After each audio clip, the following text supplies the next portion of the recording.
और जम्मू कश्मीर के आईजी विजय कुमार इस वक्त प्रेस कॉन्फ्रेंस कर रहे हैं। सीधा रुख एफटीव का और खुर्शीद मीर का, ये तीनों का मॉड्यूल, दोनों इंसिडेंट क्या था बड़ा इस साल का।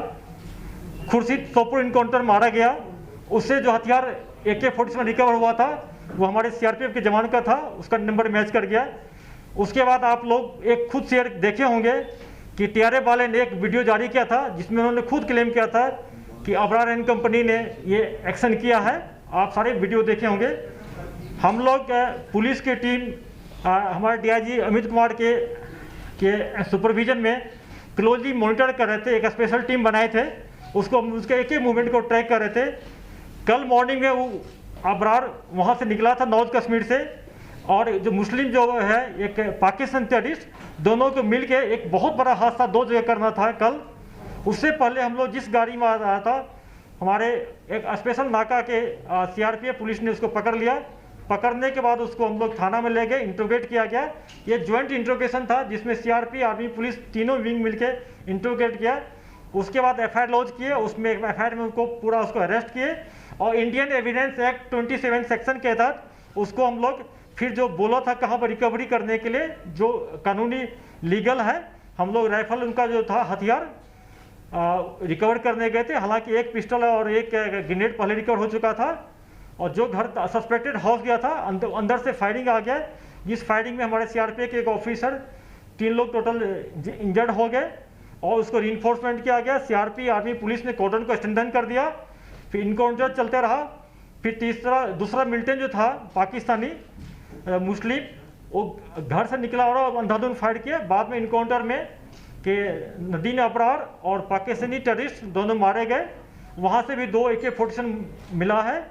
ये पुलिस और सिक्योरिटी फोर्स के लिए बहुत कामयाबी हो, क्योंकि ये मॉड्यूल जो था ये पाकिस्तानी और ये नदीन अबरार, इसका टारगेट था कि बार बार इस एक्सिस पर नारवल से लेकर हैदरपुरा के बीच में बार बार एंड्स को टारगेट करना, सिक्योरिटी फोर्स पर हमला करना और वेपन स्नैचिंग करना, यह इनका टारगेट रहा है। इसके लिए मैं अपने सिक्योरिटी फोर्स को बहुत मुबारकबाद देता हूँ। और मैं मिलिटेंट्स के पैंट से बार बार फिर से अपील करना चाहता हूँ कि सिक्योरिटी फोर्स पुलिस का फेस देखिए। आप लोग लाइव इनकाउंटर में हम लोग सेंडर लेते हैं, उनको जिंदा रहने का मौका देते हैं कि लाइव इनकाउंटर में, लेकिन अगर कोई टेररिस्ट इस ढंग से इनोसेंट सिविलियन को किलिंग में इन्वॉल्व होगा, सिक्योरिटी फोर्स पुलिस पर अटैक करेगा, उसको हम लोग नहीं छोड़ेंगे। पूरा इन्फॉर्मेशन जनरेट करके उसको न्यूट्रलाइज करते रहेंगे। अगर कोई क्वेश्चन है तो पूछ सकते हैं। सर, श्रीनगर में जो मॉड्यूल एक्टिवेटेड है, खासकर जो सिविल लाइंस एरिया जो मोर और लेस मिलिटेंसी फ्री था काफी सालों से, वहां 2-4 अटैक हुए, एक बागात में हुआ, फिर CID इंस्पेक्टर को। तो श्रीनगर में क्या रेजिडेंट मॉड्यूल मौजूद हैं लश्कर की, जो रेजिस्टेंस फ्रंट खासकर जो जिम्मेदारी ले रही है, आपको लगता है वो एक चैलेंज है उसको अभी? जैसा कि हम सब जानते हैं कि सितंबर फर्स्ट वीक में हम लोग ने ये अनाउंस किया था कि श्रीनगर टेररिस्ट फ्री जोन हो गया, सही में हो गया था। उसके बाद सितंबर सेकेंड वीक में LET का एक साकिब जो है बरजुला का एक्टिव हो गया। उसके बाद खुडबनी रेडबनी से जब आर्मी का पुलिस का वहाँ पर बहुत सिक्योरिटी फोर्स का प्रेशर पड़ा, तो खुडबनी रेडबनी से शिफ्ट होकर अब्बास से श्रीनगर में शेल्टर लिया है।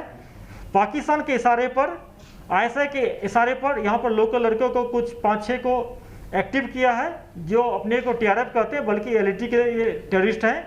उसमें एक मार चुका है क्या उवैद, बाकी जो है उसके पीछे हम लोग लगे हुए हैं और बहुत जल्दी उसको या तो अरेस्ट कर लेंगे या इनकाउंटर उसको न्यूट्रलाइज करेंगे। जहाँ तक कि इंस्पेक्टर साहब की बात बोले तो देखिए, पुलिस वाले डेली छुट्टी पर हो या ऑफ टाइम में ऑफिस के बाद घर जाते हैं, उनको जाना पड़ेगा। हर एक लोग को हम लोग सिक्योरिटी फोर्स की तरह हम लोग कैंप में नहीं रख सकते हैं। ये लोकल है, डेली घर जाएंगे आएंगे, फैमिली के साथ रहना पड़ता है इनको। तो ये सॉफ्ट टारगेट है। अगर ये मिलिटेंट इस टाइप से हमारे सॉफ्ट टारगेट पर अटैक करेंगे तो हम लोग भी हम लोग को भी आता है कि क्या क्या कैसे काम करना चाहिए। मुझे भी इसको पता है, 24 साल का बेस्ट एक्सपीरियंस हम लोग का भी, कि कैसे इसको हम लोग भी काउंटर कर सकते हैं। मैं इनको ये एडवाइस करता हूँ इस टाइप के वारदात में नहीं फंसे। बेचारा इंस्पेक्टर क्या करने गया था, ऑफिस ऑफ करने के बाद मॉस्क में नमाज पढ़ने गए। आप लोग वीडियो सारे देखे होंगे, मस्जिद के आगे 2 टेररिस्ट आके पिस्टल से अंधाधुंध पीछे से फायर कर रहा है। वो किसका क्या बिगाड़ा था? वो तो कोई SOG में नहीं था, किसी एंटी टेररिस्ट स्क्वाड में नहीं था। पूरा गांव सोसाइटी में उनका कितना अच्छा इम्पैक्ट था। सिर्फ एक न्यूज बनाने के लिए, फेयर एक्यूरेसी पैदा करने के लिए इनोसेंट आदमी को ये लोग और जो सॉफ्ट टारगेट उनको टारगेट कर रहे हैं। घबराने की बात नहीं है। जो श्रीनगर में जो मॉड्यूल है, इनके पास पिस्टल है, कुछ इसमें स्लीपर सेल भी है, जिसको हम लोग पार्ट टाइम टेररिस्ट बोलते हैं या हैबिट टेररिस्ट बोलते हैं। ये पार्ट टाइम है, एक इंसिडेंट करने के बाद फिर अपना नॉर्मल काम करने शुरू कर देते हैं। जो फुल टाइम टेररिस्ट है उसको हम लोग पूरा ट्रैक करते हैं। जो पार्ट टाइम टेररिस्ट है, जिसको हैबिट टेररिस्ट को कहते हैं हम लोग, उसमें थोड़ा दिक्कत तो आती है हम लोग को, लेकिन हम लोग पूरा इसको सर्वेलेंस रखे हैं, बहुत जल्दी इसको भी न्यूट्रलाइज कर लेंगे हम लोग।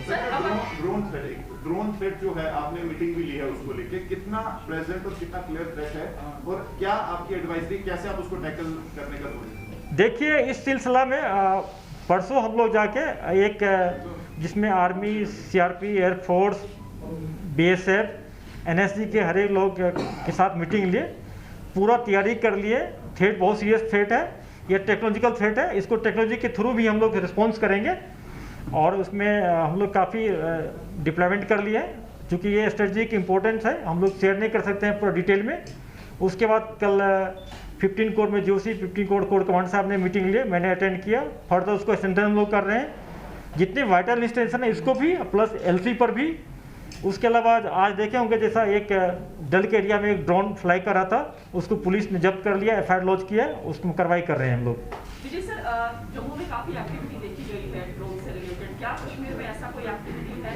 The other part is there any breakthrough as far as Hawa Kadal killing is concern, and we are seeing that Tral, Avantipoora has erupted abruptly for the last 2 months.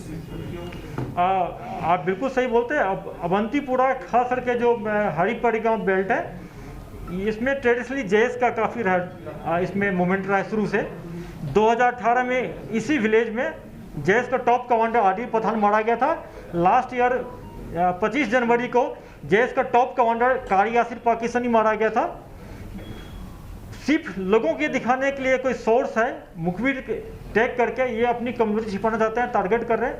हम लोग ऑपरेशन को इन्हांस कर दिए हैं, इन्फॉर्मेशन को जनरेट कर रहे हैं, ह्यूमन इंट पर और फोकस कर रहे हैं। तराल में 2-3 अच्छे ऑपरेशन निकाल के इसको भी लोग कंट्रोल कर लेंगे। जो हवा कदम किलिंग है उसमें कोई ब्रेकथ्रू है क्या? उसमें हम लगे हुए हैं, अभी बहुत कुछ मिला है, अभी शेयर नहीं कर सकते हैं, क्योंकि उससे हमारा जो फर्दर ऑपरेशन है वो हेम्पर हो सकता है। क्या उसमें जो सोनू का कहना है विस्फोटक था, जैसा कि सोनू का कहना है कि उस गाड़ी में 3 विस्फोटक आईडीज थी? नहीं, उसमें आईडी नहीं था, ग्रेनेड था, ग्रेनेड और पिस्टल से गाइस मिला था। Sir, is it that proper procedure was followed, SOPs were followed during the operation, or security forces did not have the information about the suspected militant in the house? Because of the injuries and death of the detained militants. देखिए, SOP का कोई rule होता है। SOP जो होता है, ground पर जो ऑफिस लीड करते हैं, जो हैंडल करते हैं कटिंग एज पर, वो टोटल लेटर स्पीड पे इम्प्लीमेंट नहीं हो सकता है। अगर हम सर्च करने जा रहे हैं, हम मानते हैं कि इसमें मिलिटेंट अलमारी होगा, पलंग के नीचे होगा, रूफटॉप होगा, हो सकता है कि दरवाजे के पीछे छिपा हो। ये बहुत टेक्निकल, ये प्रोफेशनल हजार्ड है, इसे हम लोग एक्सेप्ट करना पड़ेगा। ये टेररिस्ट नदीम अबरार जो था, हम लोग को नहीं बताया था कि उसमें पाकिस्तानी मेरा मिलिटेंट है, उसमें मेरा है। वो बोला था उसमें मेरा AK पिस्टल तो हम लोग ले लिए थे, AK उसमें रखा हुआ है, AK को रिफर करने गए थे। अगर वो बोल देता है कि इसमें टेररिस्ट छिपा हुआ है पहले से, उसी ढंग से अलर्ट हो जाते हम लोग, हमारे ऑफिसर जवान इंजर्ड नहीं होते।